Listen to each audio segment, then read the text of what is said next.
আলোকিত হয়, আনন্দিত হয়, পোষণ হয়, পুষ্টি পায়। আচ্ছা, ঘরের মধ্যে প্রদীপ জ্বাললে দেয়াল ভেদ করে আলো বাইরে আসবে কি? আর যদি বাইরে আলো জ্বালা যায় তাহলে দেয়াল ভেদ করে ঘরের ভেতরে আলোর প্রকাশ হবে কি? কিন্তু ঘরের এমন একটা জায়গা আছে যেখানে প্রদীপ জ্বাললে ঘরে বাইরে দুটোই আলোকিত হবে। কোথায় সেটি? চৌকাঠে, দরজাতে। ঘরের মধ্যেও আলো প্রকাশ হবে, বাইরে প্রকাশ হবে। গোস্বামীপাদ বলছেন, নিরাকারকে রেখেছি হৃদয়ে, সাকারকে রেখেছি নয়নে, আর হরিনামকে রেখেছি জিহ্বায়। এটা দুইয়ের মাঝখানে দরজা সম, দুইটাকে আনন্দ দেবে, দুইটাকে আর প্রেমানন্দ দান করবে।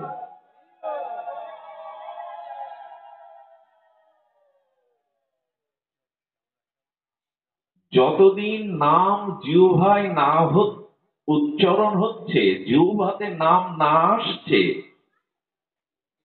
ততদিন আপনি নিরাকারেরও সন্ধান পাবেন না, সাকারেরও সন্ধান পাবেন না।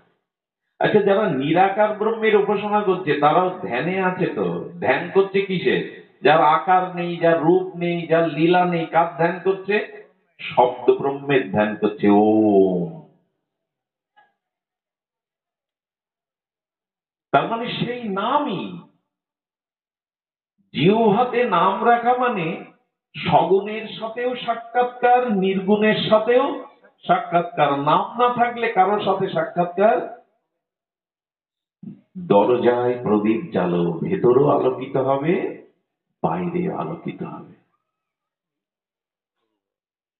এই জন্য ভগবত নামকে সর্ব উপরে অবধি, শেষ অবধিতে রাখা হয়েছে। আজ পর্যন্ত পৃথিবীতে হরির নাম আশ্রয় ছাড়া কেউ ভগবত প্রাপ্তি করেছেন, শুদ্ধ ভক্তি লাভ করেছেন, কল্যাণ লাভ করেছেন, এমনটা হয়নি। কারণ কোন মনোগ্রাহী বস্তু ব্যবহার করতে গেলে, লাভ করতে গেলে তার একটা শব্দ দরকার।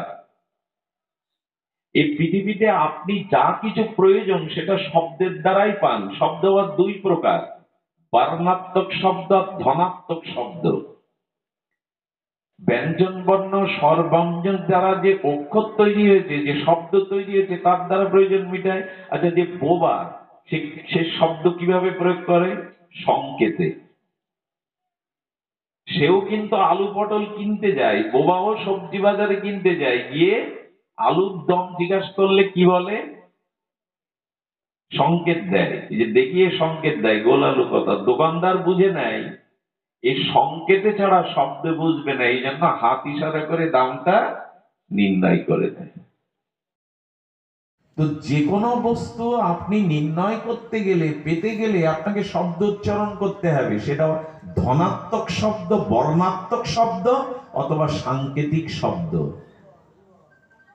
বোবা যারা, কালা যারা, তারা সংকেতে কাউকে কিছু বোঝায় কিনা? বোঝায় কিনা?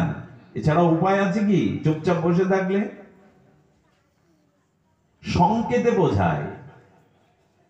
তেমনি ধনাত্মক বা বর্ণাত্মক বা সাংকেতিক কোন শব্দ ছাড়া মানুষ কিছু পেতে পারে না। তেমনি ভগবানের নাম ব্যতীতও ছাড়া নির্গুণ, নিরাকার বা সগুণ ভগবানকে পাওয়া যায় না। আচ্ছা, পৃথিবী থেকে যদি সব জাতি